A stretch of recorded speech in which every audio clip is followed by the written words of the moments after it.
Dengan mempelajari Sirah Nabawiyah, maka makin menambah kecintaan kepadanya. Semoga yang subscribe juga dimudahkan jalannya menuju surga. Silahkan tekan tombol like supaya postingan ini semakin tersebar. Dan tulis doa serta hajat pemirsa di kolom komentar. Semoga semakin banyak yang mengaminkan, maka semakin cepat terkabul. Nabi Sulaiman alaihi salam adalah manusia terkaya sepanjang sejarah kehidupan manusia di muka bumi. Dalam beberapa kitab suci seperti Al-Quran, Alkitab, dan Injil, Nabi Sulaiman alaihi salam dijelaskan sebagai manusia terkaya yang pernah hidup di muka bumi. Tidak ada satupun manusia yang bisa mengalahkan total kekayaannya hingga hari kiamat tiba. Para arkeolog telah menemukan situs peninggalan sejarah Islam yang mengungkap total kekayaan Nabi Sulaiman alaihi salam. Erez bin Yosef, seorang profesor sekaligus peneliti, ia menyatakan bahwa 3.000 tahun yang lalu Nabi Sulaiman alaihi salam diperkirakan memiliki kekayaan senilai 2,2 triliun US dollar. Dan apabila dikonversikan dengan nilai mata uang dolar hari ini, jika dirupiahkan, maka nilainya setara dengan 32.891.870 triliun rupiah. Profesor itu juga menjelaskan bahwa kekayaan Nabi Sulaiman alaihi salam berasal dari dua sumber, yakni istana kerajaan dan tambang tembaga. Nilai itu berkali-kali lipat lebih banyak dari total kekayaan negara Indonesia yang hanya mencapai 11.454 triliun per 30 Desember 2021. Nabi Sulaiman alaihi salam memiliki beberapa mukjizat. Di antaranya adalah dapat berbicara dengan bahasa binatang. Beliau dapat memerintah mereka untuk melakukan sesuatu. Beliau juga dapat mengendalikan besar kecilnya tekanan angin dan dapat mengatur ke arah mana angin akan berhembus. Sehingga dengan itu Nabi Sulaiman dapat memanfaatkan angin sebagai kendaraannya dan juga kendaraan tentaranya.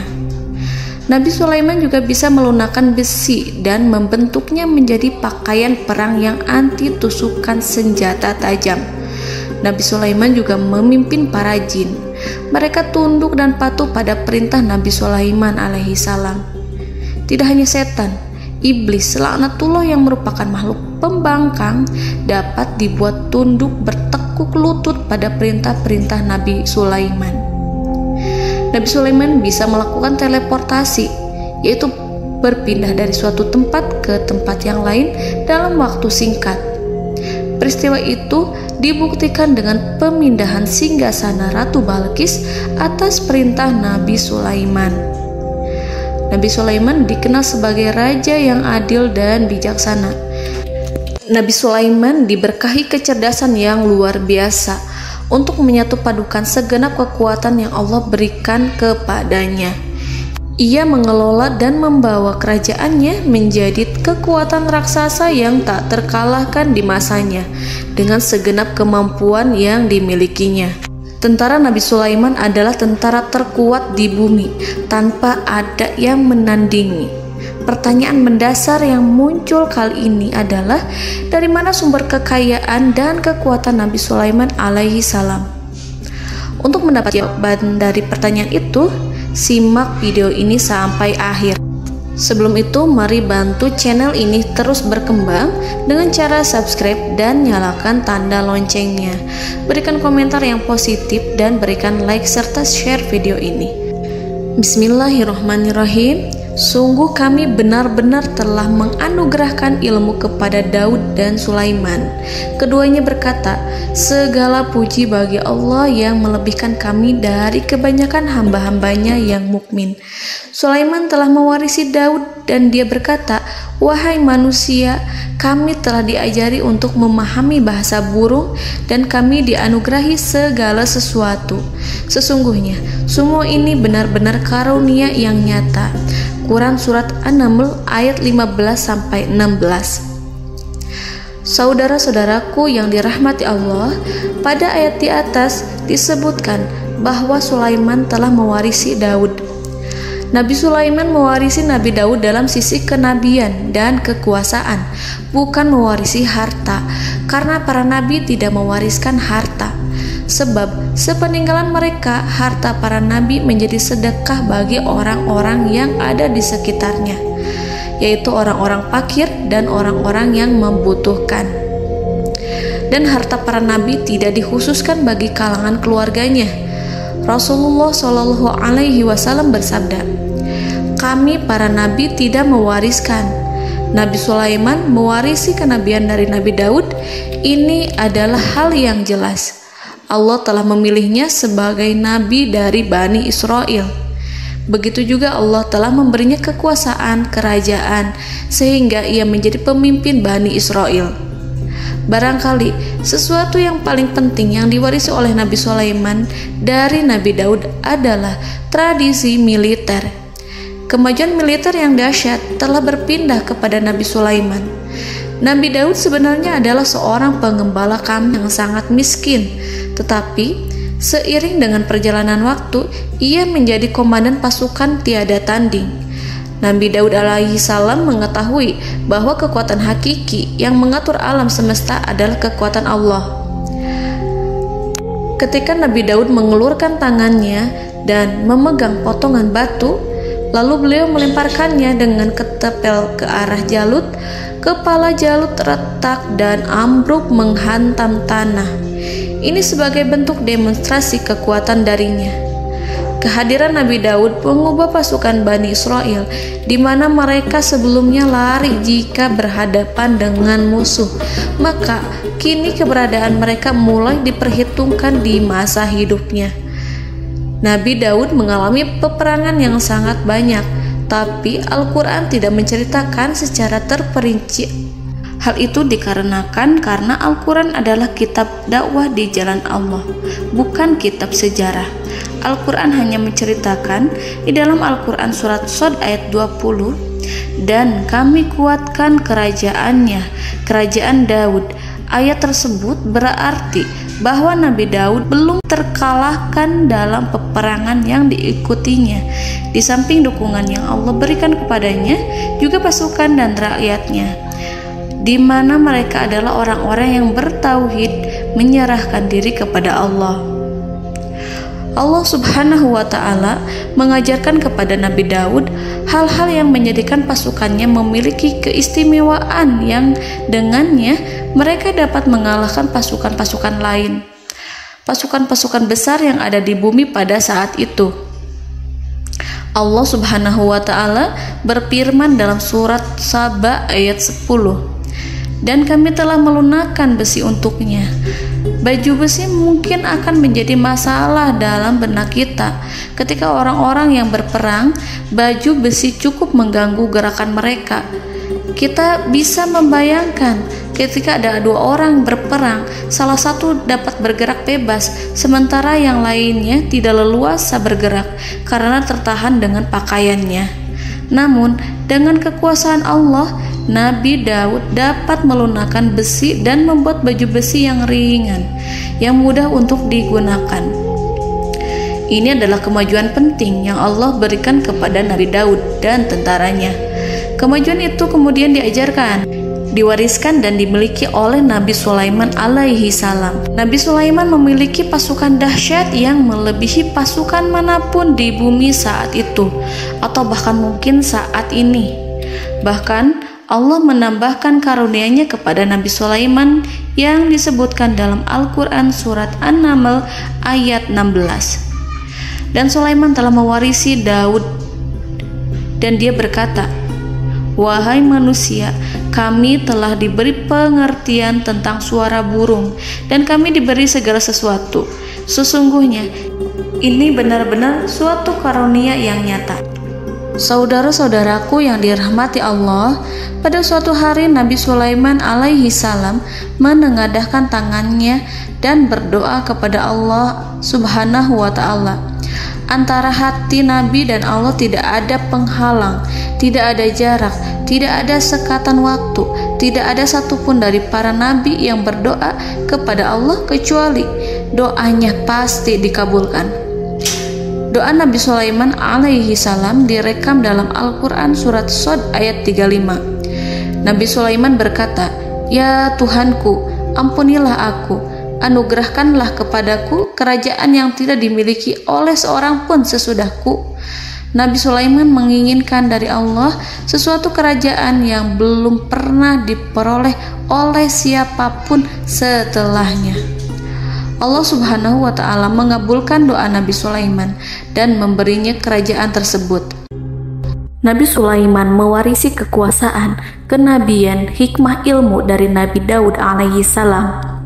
Orang-orang menyebut Nabi Sulaiman Al-Hakim, Sulaiman yang bijaksana.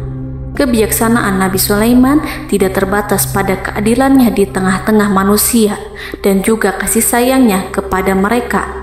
Namun, kebijaksanaan Nabi Sulaiman juga berlaku di kalangan burung dan binatang lainnya. Nabi Daud juga mengenal bahasa burung, tetapi Nabi Sulaiman dapat berbicara dengan bahasa burung. Bahkan, ia dapat menggantikannya sebagai pembantunya. Ketika Nabi Daud bertasbih di gunung, burung-burung serta binatang buas ikut bertasbih bersamanya. Bahkan angin pun berhenti untuk mendengarkan tasbih itu. Sedangkan Nabi Sulaiman alaihi salam, Allah Subhanahu wa ta'ala memberinya karunia lebih dari itu, di mana binatang-binatang buas tunduk padanya, begitu juga angin dan burung. Saudara-saudaraku yang dirahmati Allah, Nabi Sulaiman alaihi salam mampu mendengarkan bisikan semut yang berbicara kepada sesama mereka. Bahkan ia mampu memerintahkan semut tersebut sehingga semut itu menjadi taat pada perintahnya. Pasukan Nabi Sulaiman memiliki kekuatan yang sangat dahsyat. Belum pernah ada di dunia ini satu pasukan pun yang memiliki kekuatan seperti itu. Kekuatan Nabi Sulaiman berasal dari beberapa kombinasi yang sangat mengagumkan, sehingga karenanya ia tidak dapat tertandingi. Kekuatan itu terdiri dari manusia, binatang-binatang, jin, dan lain sebagainya. Kita mengetahui bahwa jin adalah makhluk Allah dan manusia tidak mampu melihatnya atau menghadirkannya atau meminta pertolongan kepadanya. Sedangkan Nabi Sulaiman telah diberi Allah suatu kemampuan untuk menundukkan jin, mempekerjakan mereka sebagai tentara di tengah-tengah peperangan. Bahkan ia mampu menjadikan mereka sebagai pekerja-pekerja kasar di kerajaannya saat tidak ada peperangan. Oleh sebab itu, ketika ada pasukan lain yang mencoba melawan pasukan Nabi Sulaiman, mustahil mereka akan mendapatkan kemenangan. Bahkan pasukan Nabi Sulaiman diperkuat oleh pasukan burung. Burung di pasukan Nabi Sulaiman memerankan tugas penting, yaitu menjadi agen intelijen. Kita mengetahui bahwa peranan informasi saat peperangan adalah hal yang penting. Dari informasi tersebut, pasukan dapat mengetahui keadaan lawannya. Demikianlah peranan burung pada pasukan Sulaiman. Ia terbang di tengah-tengah musuh. Kemudian, ia kembali kepada Nabi Sulaiman untuk menyampaikan berita tentang keadaan lawannya. Di samping jin dan burung, Allah juga menundukkan angin untuk Nabi Sulaiman. Nabi Sulaiman dapat memerintahkan angin dan ia mampu untuk menaiki angin tersebut. Dalam Al-Quran surat Shad ayat 36-40, Allah Subhanahu wa ta'ala berfirman, "Kami tundukkan kepada angin yang berhembus dengan baik menurut kemana saja yang dikehendaki Sulaiman. Dan kami tundukkan pula kepadanya setan-setan, semuanya ahli bangunan dan penyelam, dan setan yang lain yang terikat dalam belenggu. Inilah anugerah kami, maka berikanlah kepada orang lain atau tahanlah untuk dirimu tanpa perhitungan, dan sesungguhnya dia mempunyai kedudukan yang dekat pada sisi kami dan tempat kembali yang baik."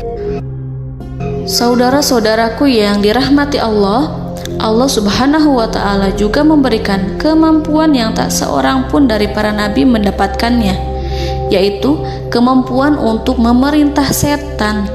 Setan adalah salah satu bagian dari jin. Ia adalah kelompok yang celaka dari bangsa jin. Kelompok ini sebenarnya tidak mampu dikuasai oleh manusia. Bahkan jin yang soleh tidak dapat mengatur setan.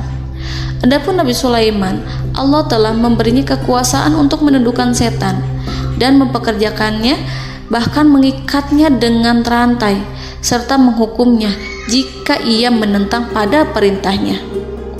Setan membangun untuk Sulaiman istana-istana, patung-patung dan alat-alat perang. Bahkan setan-setan itu menyelam ke dasar lautan untuk mengeluarkan permata dan yakut untuk Sulaiman. Jika di antara setan yang menentang perintahnya, maka Nabi Sulaiman alaihi salam mengikatnya dengan rantai. Ini semua menunjukkan kekayaan Nabi Sulaiman dan kekuasaannya, di mana ia mampu mengatur banyak makhluk di bumi ini. Tentu saja, kemampuan itu semua adalah atas izin dari Allah Subhanahu wa Ta'ala sebagai mukjizat darinya. Allah Subhanahu wa Ta'ala berfirman dalam Al-Quran surat Saba ayat 12, dan sebagian dari jin adalah yang bekerja di hadapannya di bawah kekuasaannya dengan izin Tuhannya, dan siapa yang menyimpang di antara mereka dari perintah kami, maka kami rasakan kepadanya azab neraka yang apinya menyala-nyala. Para jin itu membuat untuk Sulaiman apa yang dikehendakinya, dari gedung-gedung yang tinggi, patung-patung, dan piring-piring yang besarnya seperti kolam, atau periuk yang tetap berada di atas tungku. Saudara-saudaraku yang dirahmati Allah, Nabi Sulaiman yang bijaksana adalah penguasa yang tak tertandingi di muka bumi. Meskipun memperoleh nikmat-nikmat khusus yang agung itu yang Allah berikan kepada Sulaiman, beliau tetap menunjukkan dirinya sebagai manusia yang paling banyak berzikir kepada Allah dan manusia yang paling banyak bersyukur di zamannya. Saudara-saudaraku yang dirahmati Allah, sebagaimana Allah Subhanahu wa Ta'ala memberikan nikmat kepada ayahnya Nabi Daud alaihi salam, di mana ia mampu melunakkan besi, dan Allah mengajarinya bagaimana cara mencairkan besi, maka Nabi Sulaiman alaihi salam dapat memanfaatkan tembaga yang cair untuk peperangan. Dan juga di saat perdamaian, pada saat peperangan, beliau mencampur tembaga dengan besi dan menjadikannya perunggu. Mereka menggunakan senjata-senjata perunggu dalam peperangan seperti pedang, baju besi, dan juga pisau. Senjata-senjata ini adalah senjata yang paling kuat pada saat itu. Sedangkan di saat damai, tembaga digunakan untuk membuat bangunan, perhiasan, dan sebagainya. Meskipun Nabi Sulaiman mendapatkan nikmat yang besar dan karunia yang khusus, Allah Subhanahu wa Ta'ala mengujinya dengan suatu ujian yang dahsyat. Ujian yang akan selalu datang kepada seorang hamba yang soleh. Ketika hamba itu mendapatkan kedudukan besar, maka ujiannya pun menjadi besar. Allah Subhanahu wa Ta'ala menguji Nabi Sulaiman dengan penyakit. Diceritakan oleh Fahru Roji, Nabi Sulaiman diuji dengan suatu penyakit yang keras, di mana kedokteran saat itu tidak dapat dan tidak mampu mengatasinya. Sakitnya Nabi Sulaiman sangat keras sehingga para dokter dari kalangan manusia ataupun jin tidak mampu menghilangkan penyakit itu. Lalu burung-burung menghadirkan rumput-rumput yang dianggapnya sebagai obat, tetapi Nabi Sulaiman tak kunjung sembuh. Semakin hari penyakit Nabi Sulaiman semakin menjadi-jadi, sehingga ketika Nabi Sulaiman duduk di atas kursi, ia duduk bagaikan tubuh tanpa roh. Seakan-akan ia mati karena saking keras penyakit yang dideritanya. Sakit yang diderita oleh Nabi Sulaiman alaihi salam berlangsung sangat lama. Namun Nabi Sulaiman tidak henti-hentinya berzikir kepada Allah dan meminta kesembuhan kepadanya, serta selalu beristighfar dan mengungkapkan rasa cinta kepadanya. Selesailah ujian Allah terhadap hambanya Nabi Sulaiman. Beliau pun sembuh Nabi Sulaiman merasakan kembali kesehatannya setelah ia mengetahui segala kejayaan dan segala kekuasaan serta segala kebesarannya tidak lagi mampu menghilangkan penyakit yang dideritanya kecuali jika Allah menghendaki. Saudara-saudaraku yang dirahmati Allah, Nabi Sulaiman telah membangun tempat ibadah, tempat sujud, sehingga manusia menyembah Allah di dalamnya. Orang-orang yang membangunnya berjumlah puluhan ribu orang.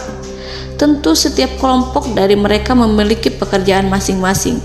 Di antara mereka ada yang mencairkan tembaga, di antara mereka ada yang tukang pahat, ada yang tukang ukir, ada yang membelah batu, ada yang memotong kayu, ada yang mendatangkan rumput-rumput dari Libanon, ada yang mendatangkan emas dan menjadikannya lempengan-lempengan yang mengkilat untuk menutupi kayu serta untuk melapisi dinding-dinding. Bahkan golongan jin pun membantu membangun tempat tersebut, tentu dengan perintah dan bimbingan Nabi Sulaiman. Mereka membuat patung-patung yang besar, membuat bejana yang besar untuk tempat makan para tentara dan pekerja, yaitu bejana seperti gunung. Karena saking berat dan besarnya, mereka juga membuat tempat-tempat minum yang besarnya seperti kolam. Nabi Sulaiman mengawasi para pekerjanya dan juga mengurusi masyarakatnya, di mana beliau mengenali problem mereka dan berusaha memecahkannya. Beliau juga mengawasi pasukan dari kalangan binatang dan burung. Beliau mengetahui apabila ada satu di antara mereka yang tidak datang, kemana ia pergi serta mengapa ia pergi. Nabi Sulaiman menguasai pengetahuan itu semua. Nabi Sulaiman bukan hanya mengetahui problem tentara-tentaranya dari kalangan manusia ataupun tentaranya dari kalangan burung, namun ia juga menunjukkan kasih sayang terhadap semut, di mana beliau mendengar bisikannya dan tidak suka untuk menginjaknya.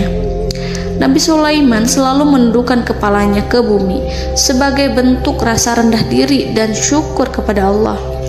Pada suatu hari, Nabi Sulaiman alaihi salam berjalan di depan tentaranya dan tiba-tiba ia mendengar suara semut yang berkata kepada temannya dari kalangan semut. Hal itu terekam dalam Al-Quran surat An-Naml ayat 18-19. Wahai semut-semut, masuklah ke dalam sarang-sarangmu agar kamu tidak terinjak oleh Sulaiman dan tentaranya, sedangkan mereka tidak menyadarinya. Nabi Sulaiman alaihi salam tersenyum mendengar itu dan ia berdoa, "Ya Allah, ya Tuhanku, berilah aku ilham untuk tetap mensyukuri nikmat-Mu yang telah Engkau anugerahkan kepadaku dan kepada kedua orang ibu bapakku, dan untuk mengerjakan amal soleh yang Kau ridhoi, dan masukkanlah aku ke dalam rahmat-Mu, ke dalam golongan hamba-hamba-Mu yang soleh." Saudara-saudaraku yang dirahmati Allah, meskipun Nabi Sulaiman mendapatkan kekuasaan dan memiliki tentara yang besar, namun beliau menunjukkan kasih sayang terhadap bangsa semut. Beliau mendengarkan bisikannya dan melihat semut yang ada di depannya. Oleh karena itu, tak mungkin baginya untuk menginjak golongan semut itu. Nabi Sulaiman bersyukur kepada Allah telah memberinya nikmat, yaitu nikmat rahmat dan kasih sayang. Di samping itu, Nabi Sulaiman alaihi salam adalah orang paling kaya di dunia. Istananya terbuat dari kayu gaharu yang memiliki wangi harum. Istananya terbuat dari emas yang terkadang dari kristal. Beliau juga memiliki kursi besar yang terbuat dari emas dan permata. Istana Nabi Sulaiman merupakan istana yang paling besar di dunia. Nabi Sulaiman menggunakan pakaian dari emas dan permata.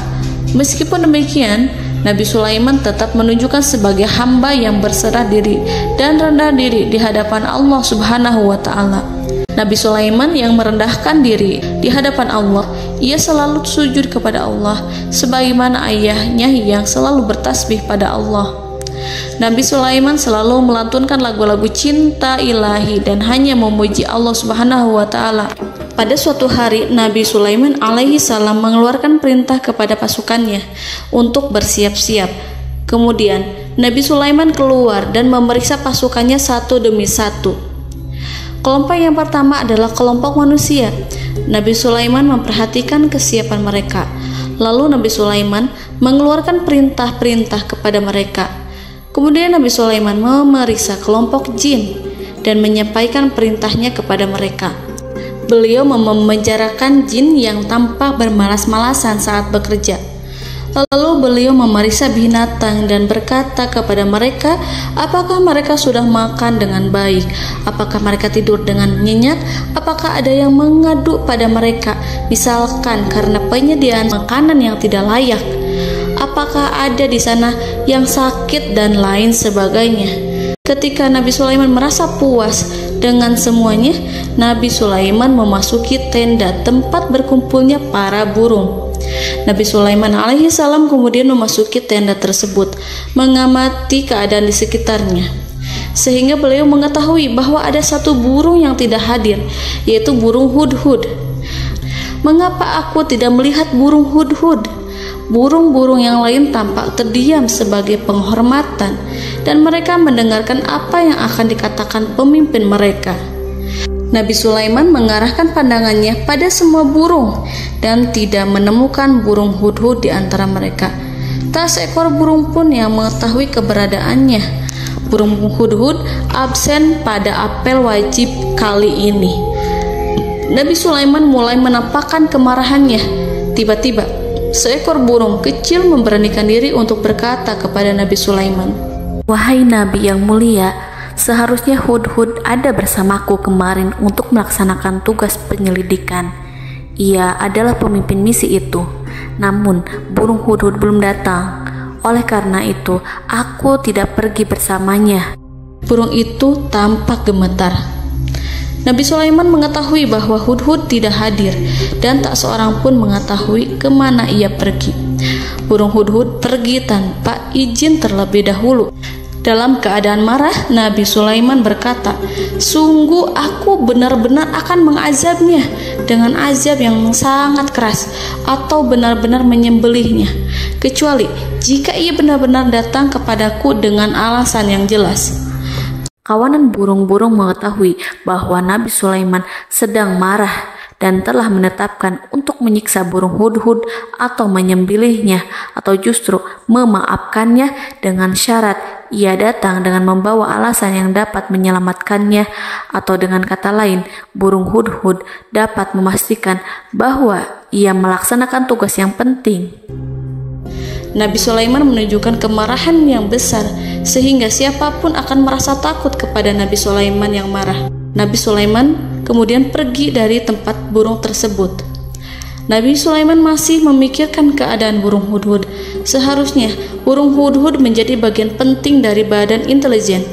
Apakah ia pergi untuk menyingkap suatu, atau apakah ia pergi hanya untuk bermain-main?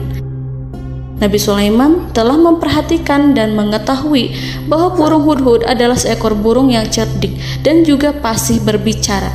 Terkadang Nabi Sulaiman mendapati burung hudhud sedang bermain-main dan menunda-nunda pekerjaannya. Namun ketika Nabi Sulaiman melihatnya, burung hudhud memahami bahwa perbuatannya tidak benar.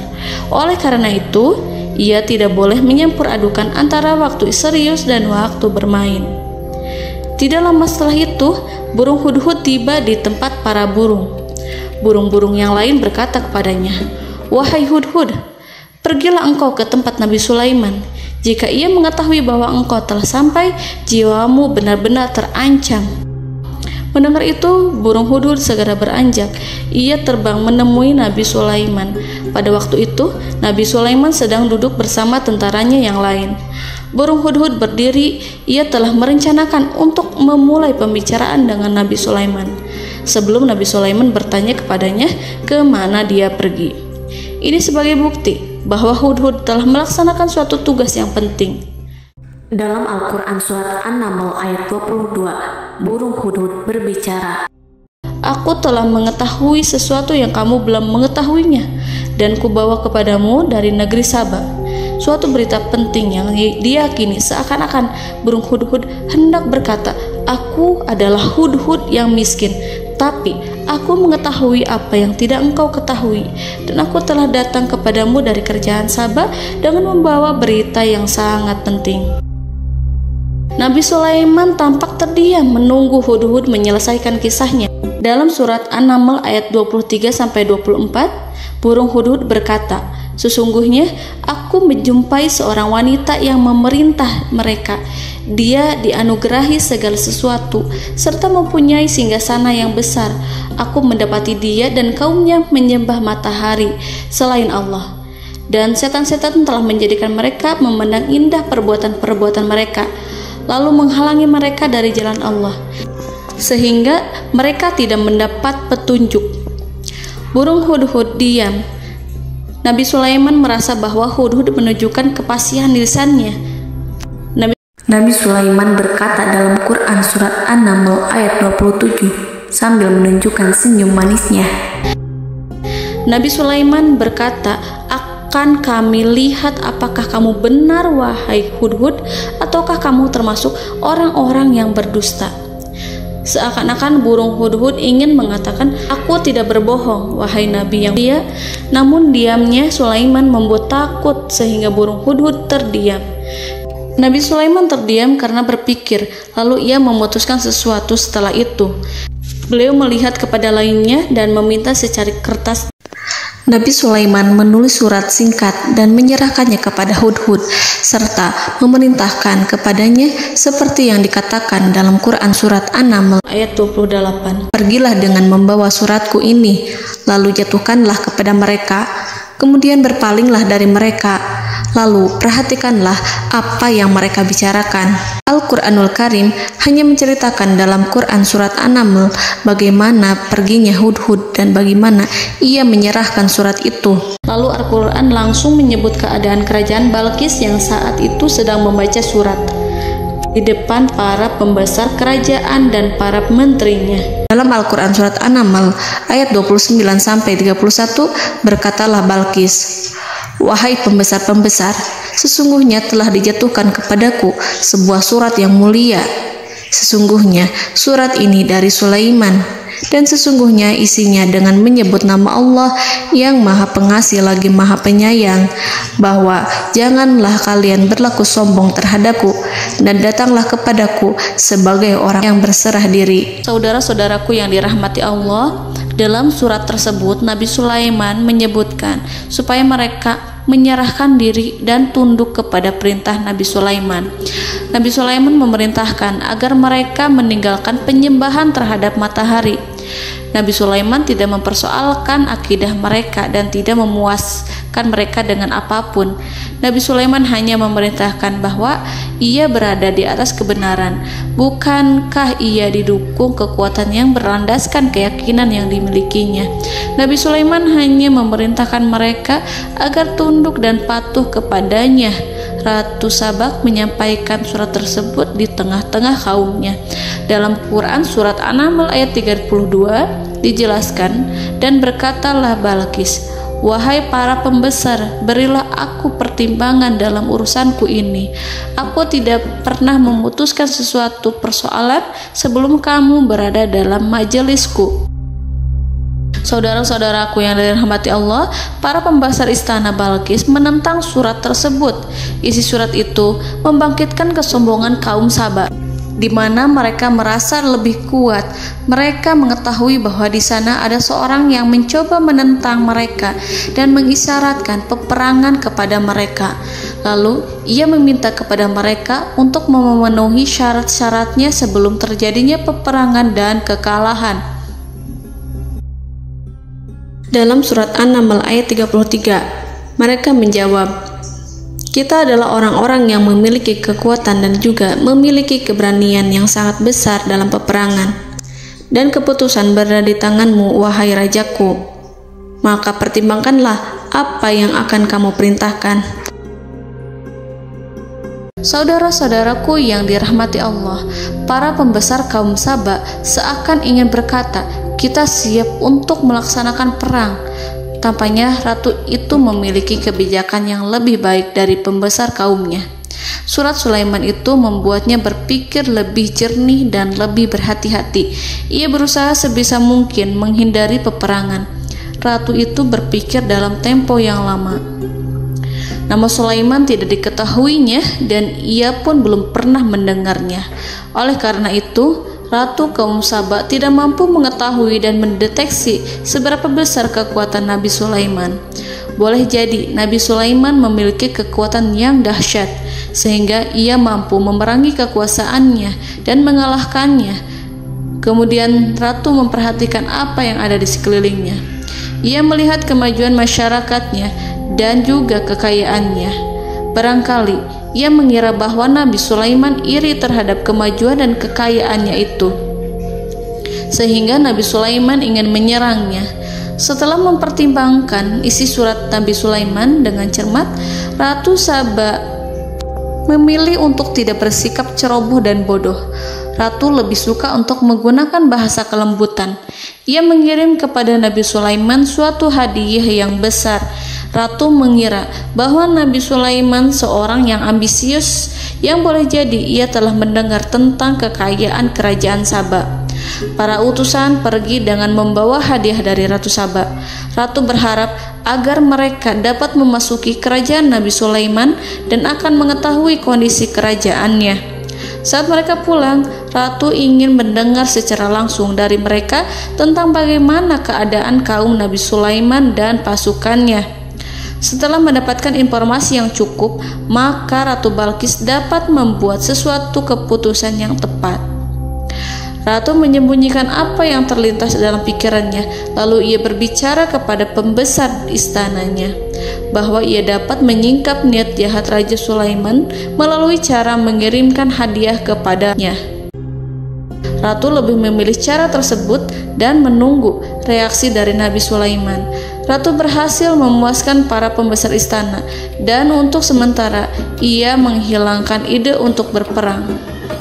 Karena para raja jika menyerang suatu desa, maka pemimpin desa tersebut adalah orang yang paling banyak mendapatkan kehinaan. Akhirnya, para pembesar kaumnya merasa puas dengan pikiran Ratu Balqis. Saudara-saudaraku yang dirahmati Allah, dalam surat An-Naml ayat 34-35 dijelaskan, Ratu Balqis berkata, "Sesungguhnya raja-raja apabila memasuki suatu negeri, niscaya mereka akan membinasakannya dan menjadikan penduduknya yang mulia menjadi hina. Dan demikian pula lah yang akan mereka perbuat. Dan sesungguhnya aku akan mengirim utusan kepada mereka dengan membawa hadiah, dan aku akan menunggu apa yang akan dibawa kembali oleh utusan itu." Kemudian sampailah hadiah dari Ratu Balqis kepada Nabi Sulaiman. Para intelijen Nabi Sulaiman memberitahunya bahwa utusan Balqis datang dengan membawa hadiah. Nabi Sulaiman langsung mengetahui bahwa Ratu Balqis itu sengaja mengirim orang-orangnya untuk mengetahui atau untuk mendapatkan informasi tentang kekuatannya. Lalu setelah itu ia akan mengambil keputusan atau mengambil sikap kepada kerajaan Sulaiman. Nabi Sulaiman segera memanggil semua pasukannya untuk berkumpul. Utusan Balqis segera memasuki istana Nabi yang dipenuhi dengan pasukan yang besar bersenjata. Melihat itu, utusan Ratu Balqis tercengang dan terkejut ketika mereka melihat kekayaan yang mereka bawa tidak ada apa-apanya dibandingkan dengan kerajaan Nabi Sulaiman. Hadiah mereka tampak tidak berarti. Emas yang mereka bawa tampak tidak memiliki makna saat mereka memasuki istana Nabi Sulaiman yang terbuat dari kayu-kayu pohon gaharu yang mengeluarkan bau yang harum serta dihiasi dengan emas permata. Para utusan Ratu Balqis berdiri bersama Nabi Sulaiman dan menyaksikan bagaimana Nabi Sulaiman mengendalikan pasukannya. Kemudian mereka mulai berpikir tentang kekuatan dan kualitas pasukan Nabi Sulaiman. Betapa kagetnya mereka ketika melihat di tengah-tengah pasukan itu terdapat singa, burung, dan tentara dari kalangan manusia yang mampu terbang. Mereka pun sadar bahwa mereka di hadapan pasukan yang tiada tandingannya. Selesailah demonstrasi pasukan Nabi Sulaiman. Kemudian para utusan ratu dipersilahkan maju ke tempat hidangan makanan. Para utusan itu sangat terkejut ketika melihat berbagai macam makanan dari penjuru dunia ada di depannya. Dan di antara makanan itu terdapat pula makanan yang biasa ditemukan di negeri mereka. Tetapi mereka melihat bahwa makanan itu memiliki rasa yang lebih istimewa. Selain itu, piring-piring yang ada di depan mereka terbuat dari emas dan mereka dilayani oleh laki-laki yang berhias dengan emas. Di meja makan itu terdapat burung, ikan laut, dan berbagai macam daging yang mereka tidak mampu lagi membedakan daging apa itu. Nabi Sulaiman tidak makan bersama mereka, tapi beliau makan dengan menggunakan piring yang terbuat dari kayu. Beliau memakan roti yang kering yang dicampur dengan minyak. Inilah makanan yang dipilih Nabi Sulaiman. Makan bersama mereka dalam keadaan diam, mereka merasa kehadiran Nabi Sulaiman menciptakan suatu wibawa yang luar biasa. Selesai perjamuan itu, lalu dengan sangat malu mereka menyerahkan hadiah dari Ratu Balqis kepada Nabi Sulaiman. Hadiah itu berupa emas yang bagi mereka hadiah itu sangat bernilai tinggi. Tapi di sini hadiah itu tampak kecil di hadapan kekayaan Nabi Sulaiman yang sangat mengagumkan. Nabi Sulaiman memperhatikan hadiah dari Ratu Balqis itu dan berkata dalam Quran surat An-Naml ayat 36, "Maka apa yang diberikan Allah kepadaku lebih baik daripada apa yang diberikannya kepadamu, tetapi kamu merasa bangga dengan hadiahmu." Saudara-saudaraku, Raja Sulaiman menyingkap dengan kata-katanya yang singkat itu penolakannya terhadap hadiah mereka. Ia memberitahu utusan itu bahwa ia tidak menerima hadiah tersebut. Ia tidak merasa puas dengan hadiah itu. Yang membuatnya puas hanyalah, janganlah kalian berlaku sombong terhadapku dan datanglah kepadaku sebagai orang-orang yang berserah diri. Lalu Nabi Sulaiman berkata kepada mereka dengan pelan. Hal itu diabadikan dalam Al-Quran surat An-Naml ayat 37. "Kembalilah kepada mereka, sungguh kami akan mendatangi mereka dengan bala tentara yang mereka tidak kuasa melawannya. Dan pasti kami akan mengusir mereka dari negara itu, yaitu negeri Saba, dengan terhina. Dan mereka akan menjadi tawanan-tawanan yang hina." Saudara-saudaraku yang dirahmati Allah, Nabi Sulaiman kemudian meninggalkan para utusan ratu setelah terlebih dahulu mengancam mereka. Para utusan itu berharap agar Nabi Sulaiman mau menunggu kunjungan Ratu Balqis yang akan membawa misi perdamaian. Akhirnya, sampailah para utusan Ratu Balqis ke negeri Saba. Mereka segera menuju istana sang ratu. Mereka memberitahu bahwa negeri mereka ada di ujung tanduk. Mereka menceritakan kepada ratu tentang kekuatan Nabi Sulaiman dan tidak mungkin bagi mereka mampu melawannya. Mereka meyakinkan Ratu Balqis bahwa ia harus mengunjunginya dan melihat sendiri bagaimana kebesaran kerajaan Nabi Sulaiman. Kemudian Ratu Balqis menyiapkan dirinya untuk pergi menuju kerajaan Nabi Sulaiman. Nabi Sulaiman duduk di kursi kerajaan di tengah-tengah para pembesarnya dan para menterinya, serta para komandan pasukannya. Beliau berpikir tentang sosok Balqis. Nabi Sulaiman mengetahui bahwa Balqis menuju tempatnya. Balqis dikelilingi rasa takut. Nabi Sulaiman berpikir sejenak tentang bagaimana matahari disembah. Ia memikirkan bagaimana informasi yang diterima oleh intelijennya tentang kemajuan kerajaan Balqis dalam bidang kesenian dan ilmu pengetahuan. Nabi Sulaiman bertanya kepada dirinya sendiri, apakah kemajuan menjadi penghalang untuk mengetahui kebenaran? Apakah ratu itu senang dengan kekuatan yang dicapainya? Dan ia membayangkan bahwa kekuatannya adalah segalanya.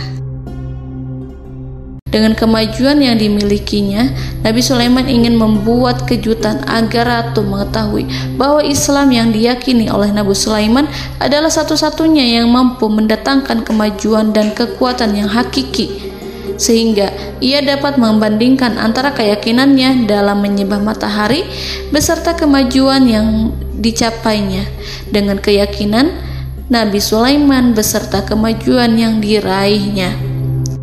Saudara-saudaraku yang dirahmati Allah, para mata-mata Nabi Sulaiman telah memberitahunya bahwa hal yang sangat disegani dan dikagumi oleh kaum Balqis adalah kerajaan Saba, yaitu singgasana Ratu Balqis. Singgasana itu terbuat dari emas dan batu delima. Singgasana tersebut dijaga oleh penjaga yang sangat disiplin, di mana mereka tidak pernah lalai sedikit pun.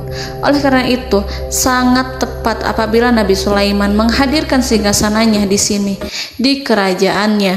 sehingga ketika ratu tiba, maka ia dapat duduk di atasnya.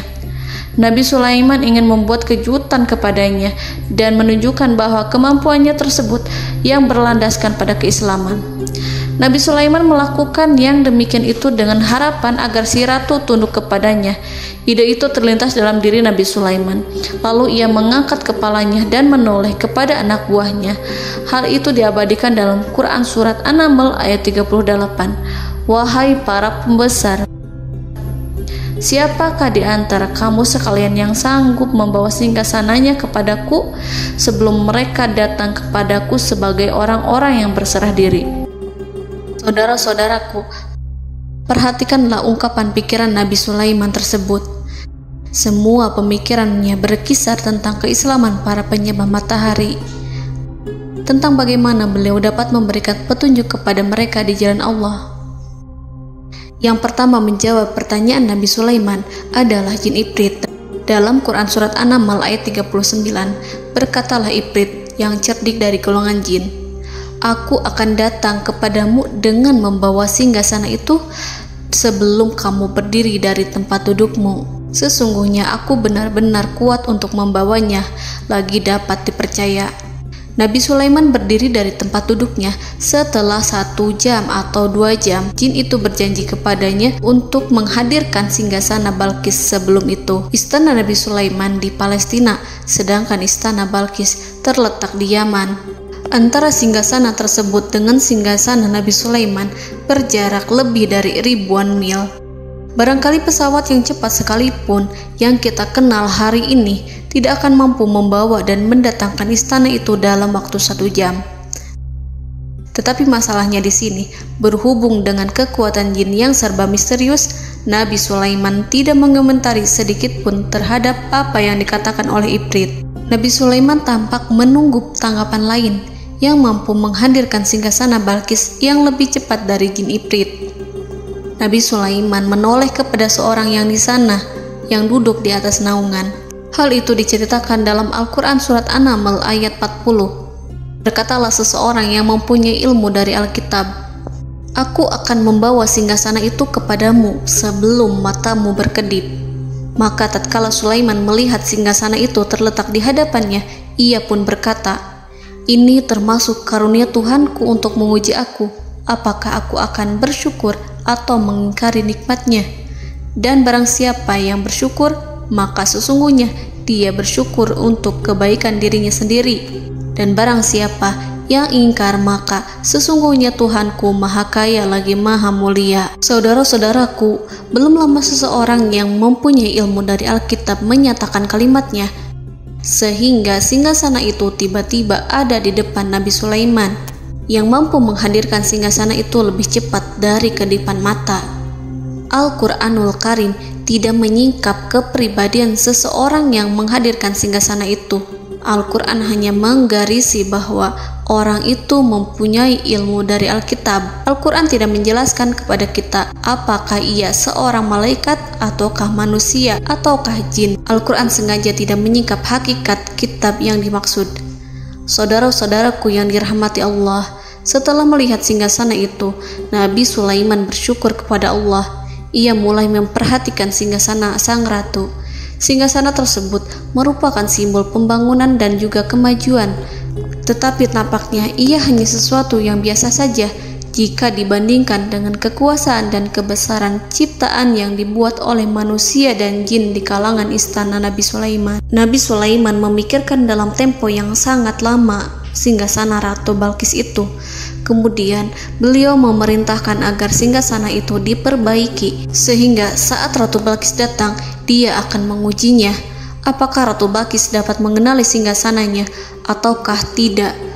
Dalam Al-Quran Surat An-Naml ayat 41, Nabi Sulaiman berkata, "Ubahlah baginya singgasananya, maka kita akan melihat apakah dia mengenal ataukah dia termasuk orang-orang yang tidak mengenalnya." Saudara-saudaraku yang dirahmati Allah, Nabi Sulaiman memerintahkan agar dibangun istana yang akan digunakan untuk menyambut Ratu Balkis.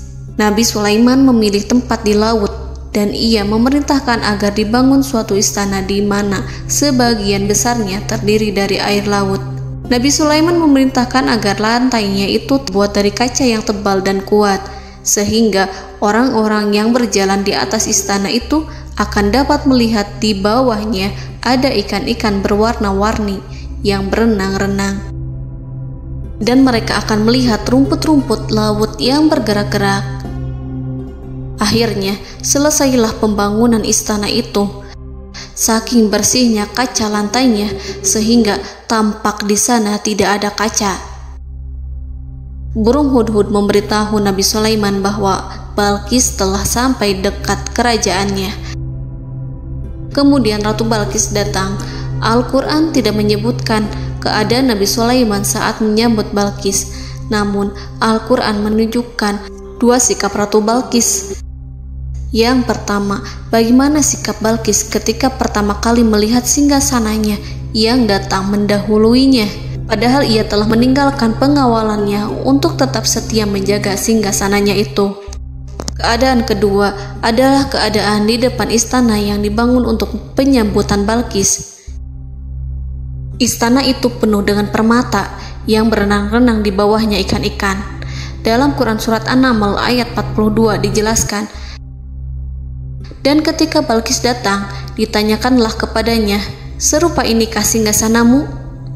Balqis menjawab, "Seakan-akan singgasana ini adalah singgasanaku. Kami telah diberi pengetahuan sebelumnya, dan kami adalah orang-orang yang berserah diri." Saudara-saudaraku, pada dialek di atas, Balqis melihat singgasananya dan ia tercengang saat mengetahui bahwa itu adalah singgasana miliknya. Namun kemudian ia mulai ragu karena melihat tidak sepenuhnya itu singgasana miliknya. Jika itu benar-benar miliknya, lalu bagaimana ia datang mendahuluinya? Dan bila bukan singgasananya, maka bagaimana Sulaiman dapat meniru sepersis dan seteliti itu? Padahal Sulaiman tidak pernah sekalipun ke kerajaannya. Nabi Sulaiman berkata saat melihat Balqis mengamati singgasananya, "Apakah ini singgasanamu?" Balqis terlihat sangat kebingungan, namun setelah itu ia menjawab, "Sepertinya benar." Nabi Sulaiman berkata, "Kami telah diberi ilmu sebelumnya dan kami sebagai orang-orang muslim." Saudaraku yang dirahmati Allah, melalui pertanyaan Nabi Sulaiman ingin mengisyaratkan kepada Balqis agar ia membandingkan antara keyakinannya beserta ilmu yang dicapainya dengan keyakinan Nabi Sulaiman yang muslim beserta pengetahuan yang telah diraihnya. Penyembahan terhadap matahari dan pencapaian ilmu yang dicapai oleh Ratu Balqis tanpa tidak ada apa-apanya dibandingkan dengan ilmu Nabi Sulaiman dan keislaman. Nabi Sulaiman telah mendahuluinya dalam bidang ilmu karena keislamannya. Karena itu, sangat mudah baginya untuk mengungguli Balqis dalam ilmu-ilmu yang lainnya. Demikianlah yang disyaratkan dalam pertanyaan Nabi Sulaiman kepada Ratu Balqis. Ratu Saba itu mengetahui bahwa ini adalah singgasananya, di mana singgasana itu datang lebih dahulu daripada dirinya. Beberapa bagian darinya telah diubah saat Balqis masih di perjalanan menuju ke tempat Nabi Sulaiman. Ia berpikir kemampuan apa yang dimiliki Nabi Sulaiman. Ratu Balqis tercengang melihat apa yang disaksikannya, yang berupa buah dari keimanan Nabi Sulaiman dan hubungannya dengan Allah Subhanahu wa Ta'ala. Sebagaimana Balqis juga tercengang ketika melihat kemajuan di bidang ilmu pembangunan, seni, dan ilmu-ilmu yang lainnya. Maka ia tidak lebih kagum lagi saat melihat hubungan yang kuat antara keislaman Nabi Sulaiman dengan ilmunya serta kemajuan yang diraihnya. Dalam Al-Quran Surat An-Naml ayat 43 dijelaskan, dan apa yang disembahnya selama ini selain Allah mencegahnya untuk melahirkan keislamannya, karena sesungguhnya ia terdahulu termasuk orang-orang yang kafir. Saudara-saudaraku yang dirahmati Allah, berguncanglah dalam benak Balqis ribuan hal ketika melihat keyakinan kaumnya runtuh di hadapan Nabi Sulaiman. Ia menyadari matahari yang disembahnya hanya merupakan ciptaan Allah, dan Allah lah yang menggerakkannya untuk hamba-hambanya. Lalu terbitlah matahari kebenaran dalam dirinya. Hatinya diterangi oleh cahaya baru yang tidak akan tenggelam seperti tenggelamnya matahari. Masa keislamannya hanya menunggu waktu. Ratu Balqis memilih waktu yang tepat untuk mengumumkan keislamannya. Allah Subhanahu wa Ta'ala berfirman dalam Quran Surat An-Naml ayat 44. Dikatakan kepadanya, masuklah ke dalam istana. Maka tatkala ia melihat lantai istana itu, dikiranya kolam air yang besar dan disingkapnya 2 betisnya. Berkatalah Sulaiman, sesungguhnya ia adalah istana licin yang terbuat dari kaca. Berkatalah Balqis, wahai Tuhanku, sesungguhnya aku telah berbuat zalim terhadap diriku dan aku berserah diri bersama Sulaiman kepada Allah Tuhan semesta alam. Saudara-saudaraku yang dirahmati Allah, dikatakan kepada Balqis, masuklah ke dalam istana. Ketika ia masuk, maka ia tidak menyaksikan adanya kaca, tetapi ia melihat air, sehingga ia mengira akan bersinggungan dengan air. Lalu ia menyingkapkan sedikit bajunya agar bajunya itu tidak basah. Nabi Sulaiman mengingatkannya tanpa melihatnya agar ia tidak khawatir terhadap pakaiannya, karena pakaiannya tidak akan basah sebab di sana tidak ada air. Itu sekedar kaca yang halus, yang saking halusnya sehingga ia tidak tampak. Pada kesempatan itulah Balqis mengumumkan keislamannya yang mengakui kelalimannya, dan ia menyatakan menyerahkan diri kepada Nabi Sulaiman dan kepada Allah Tuhan semesta alam. Lalu kaumnya pun mengikutinya dan mereka memeluk Islam. Balqis menyadari ia berhadapan dengan penguasa yang terbesar di bumi dan Nabi Allah yang mulia. Untuk pertama kalinya, wajah Sulaiman tampak dihiasi dengan senyuman yang menunjukkan kepuasannya sejak Balqis mengunjunginya. Demikianlah Nabi Sulaiman mewujudkan kejayaannya yang hakiki dan menyebarkan cahaya Islam di muka bumi. Saudara-saudaraku, Al-Quran tidak menyebutkan kisah Balqis setelah keislamannya. Para ahli tafsir mengatakan bahwa ia menikah dengan Nabi Sulaiman. Selain itu, ada yang mengatakan bahwa ia menikah dengan salah satu orang dekat Nabi Sulaiman. Ada juga yang mengatakan bahwa sebagian Raja Habasyah adalah keturunan dari buah perkawinan ini. Wallahu a'lam bishawab. Saudara-saudaraku yang dirahmati Allah, Nabi Sulaiman hidup di tengah-tengah kejayaan dan kemuliaan di bumi. Kemudian Allah menetapkan kematian untuknya, sebagaimana kehidupan Sulaiman berada di puncak kemuliaan dan kejayaan yang penuh dengan keajaiban yang luar biasa, maka kematiannya pun merupakan tanda-tanda kebesaran Allah yang penuh dengan keajaiban. Demikianlah bahwa kematiannya sesuai dengan kehidupannya, sesuai dengan kejayaannya. Allah berfirman tentang kematian Sulaiman di dalam Al-Quran Surat Saba ayat 14. Maka tatkala kami telah menetapkan kematian Nabi Sulaiman, tidak ada yang menunjukkan kepada mereka kematiannya itu kecuali rayap yang memakan tongkatnya. Maka tatkala ia telah tersungkur, tahulah jin bahwa kalau sekiranya mereka mengetahui yang gaib, tentulah mereka tidak akan tetap dalam siksa yang menghinakan. Saudara-saudaraku, kemampuan Nabi Sulaiman untuk menundukkan jin dan mempekerjakan mereka serta hubungan mereka dengan semua itu menimbulkan fitnah di tengah-tengah manusia dalam hal tertentu. Kematian Nabi Sulaiman merupakan batasan jawaban terhadap fitnah ini. Kami tidak mengetahui siapa yang mengklaim bahwa jin mengetahui hal yang gaib. Apakah itu setan yang terkutuk, atau jin yang bodoh, atau manusia yang tertipu? Kami tidak mengetahui siapa yang bertanggung jawab terhadap tersebarnya isu yang keliru ini. Yang kita ketahui adalah bahwa hal tersebut adalah mempengaruhi sebagian manusia dan jin. Barangkali manusia berkata kepada diri mereka, selama jin melakukan perbuatan yang luar biasa ini, maka apa gerangan yang menjadikan mereka tidak mengetahui hal yang gaib itu? Manusia itu lupa bahwa kunci kegaiban berada di tangan Allah. Masalah ilmu gaib tidak akan mampu dikuasai oleh jin dan manusia. Hanya Dia yang mengetahuinya, dan manusia diberitahu hanya sedikit sekali. Saudara-saudaraku yang dirahmati Allah, seakan-akan Allah telah merencanakan bahwa kematian Sulaiman bertujuan untuk menghancurkan pemikiran itu, yaitu pemikiran bahwa jin mengetahui hal-hal yang gaib. Jin bekerja untuk Nabi Sulaiman selama beliau hidup, dan tatkala beliau meninggal, maka tugas mereka menjadi bebas. Nabi Sulaiman meninggal tanpa diketahui oleh jin, sehingga mereka tetap bekerja untuk mereka, tetap mengabdi kepada Sulaiman. Seandainya mereka mengetahui hal yang gaib, niscaya mereka tidak akan meneruskan pekerjaan mereka. Saudara-saudaraku, pada suatu hari Nabi Sulaiman memasuki mihrabnya untuk itikaf ibadah dan beribadah kepada Allah.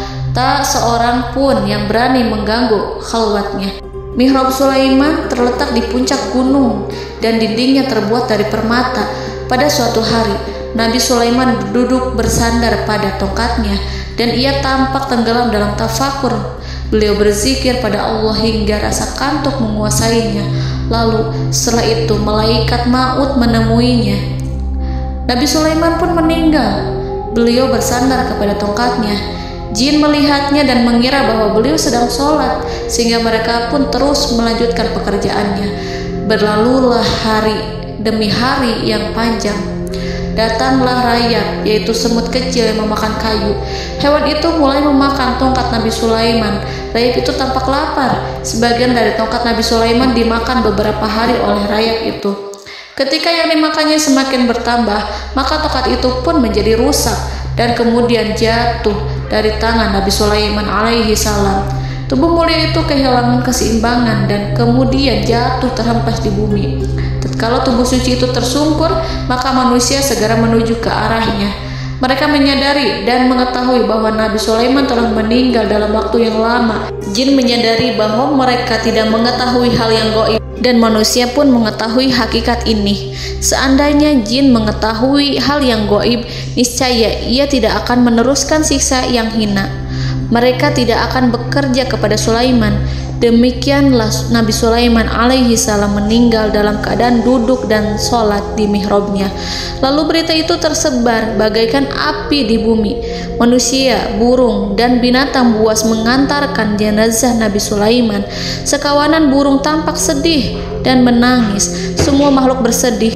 Akhirnya tak seorang pun mengetahui bahasa burung di bumi. Meninggallah seorang yang memahami pembicaraan burung, binatang-binatang, jin, dan lain sebagainya. Burung-burung itu berkata, betapa beratnya kehidupan di tengah orang-orang yang tidak mengetahui pembicaraan kita. Allahu a'lam.